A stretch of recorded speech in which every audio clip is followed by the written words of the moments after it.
Sarah Hodgson from Sarah Says Pets. I'm here with Ask Sarah episode 4. How do you stop your puppy going after your cat?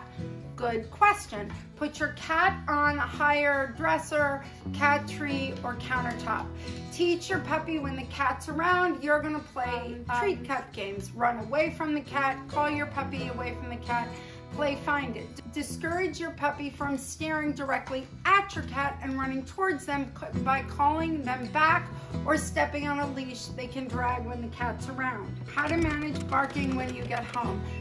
Barking is very common when dogs are hyper excited or hyper aroused. Nothing makes them more excited than having you come home. If you don't like barking, then stop paying attention to it. When you come in, if your dog's barking, don't open the door. Wait until they calm down. If you come in and they're barking, simply stay calm and cover your face. Do not uncover your face and proceed or give them any attention until they're either calm, chewing a toy, or they've stopped barking. At a different time, you can teach them shh, but the time to teach them shh is not when they're barking insanely. Is tug of war a good or bad game for dogs? That depends on your dog and your household situation. If you have a dog that gets very hyper aroused when you're playing tug of war to the point of chasing, grabbing at another animal, or grabbing at the kids, then that's probably not the best game to play. You can tie a tug toy onto a tree and encourage them to tug with inanimate objects or play tug while they're at the park or with other dogs. If you have a dog that enjoys tugging, doesn't get too worked up, teach them tug and give. Tug, tug, tug. Prompt them with a treat. Say give. Tug, tug, tug. Say you win and let them run away. Mix it up. But again, it all depends on your dog and your household. Why is my 3-year maltese shih tzu aggressive at other dogs when on the leash, but not aggressive at the dog park? It's because at the dog park, they can be their natural selves. They can move, they can hesitate, they can submit.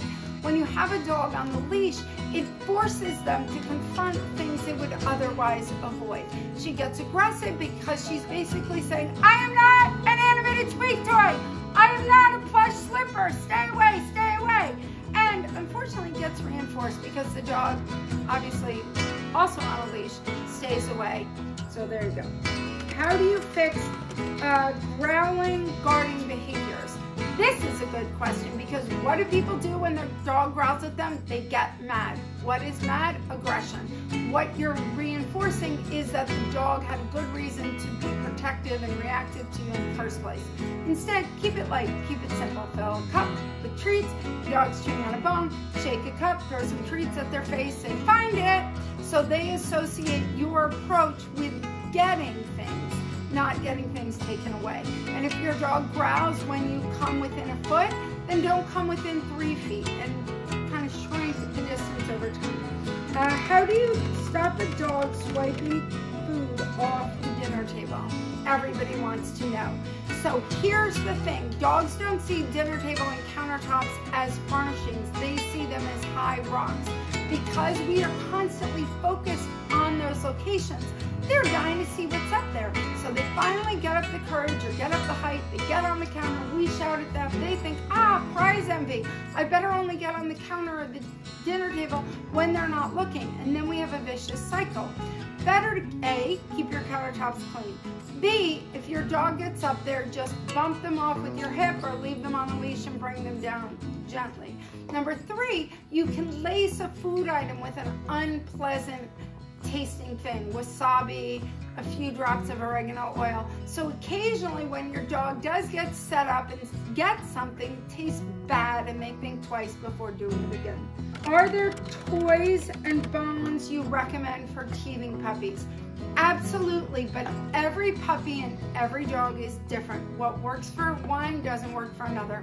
Go on my website, sarahsayspets.com, and under products, dog products, you'll see all sorts of bones that I do recommend. How do you get a puppy to stop barking?